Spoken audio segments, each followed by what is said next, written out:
No, I haven't. I haven't at all until now. Boston Fan Expo is a little more than a month away, which means I need to finish everything I need in about 2 minutes.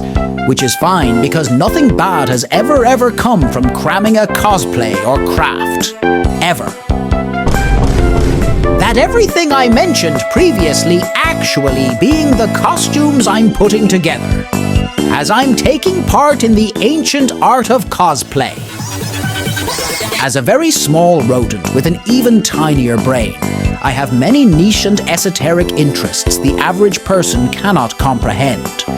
It is for this reason I have chosen to cosplay Fallon from arguably the most popular anime this season, and Dirk Strider from, Cough. More specifically, Fallon post-Chimera and Dirk post-Canon. Most people hate Homestuck Tumble 2 just because it's terribly written and completely out of character and a borderline money laundering scheme profiting off of eager tumbleroids. But I like the designs, so take that. I started by sketching up the designs based off of refs and making a list of materials needed. Sadly, no grey face paint here since Dirk is a human and not a troll. Which I was happy about for the record. No tedious arm sock sewing or anything. Oh wait, 'cause I have free will, I did make some changes to the original designs. Those being adding a dragon tail and horns to Fallen because I want more dragon features and although I'm still debating it, maybe some socks for Dirk. He wears Geta in his Homestuck design, and I do not like having my toes out for many reasons, so we'll see how that goes. My biggest concern at this point is Fallen's feathers. They cover her arms, legs and neck, and then taper off the closer they get to her extremities. My best plan, 8M, is cutting up some skin tone tights and securing feathers to them somehow. Again, mainly flying blind. Wig styling is, sigh, it's manageable if you don't start crying too soon. Fallen's hair does not have too much going on. It's more or less just a bob.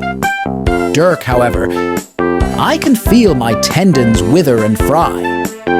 Based off of this makeshift wig difficulty scale, we can see that this hair flies dangerously close to Goku territory, the bane of almost every cosplayer's existence.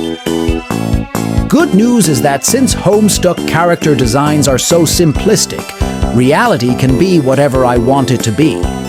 I'm using an Arda Marty wig in ash blonde here, where we can notice this defined hairline here.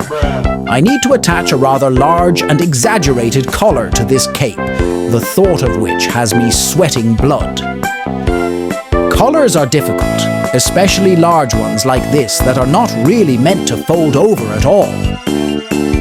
I'll definitely need some sort of interfacing, which is fabric attached between the facing and the outside of a garment, as in a collar, for stiffening or reinforcing.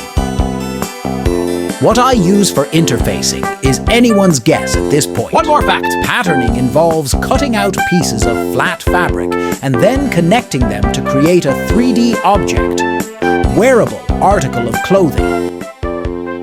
It is unreasonably difficult if you don't have the most special of minds like me.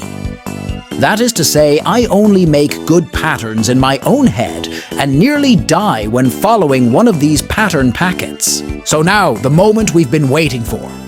With my meticulously laid out plans, how much did I accomplish? Drumroll, please.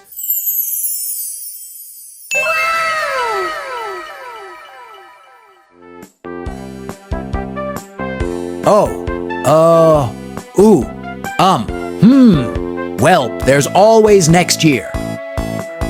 At least I can avoid Joanne's for another year. Like and subscribe, and maybe I'll finish a project by deadline. Until then, Snorri.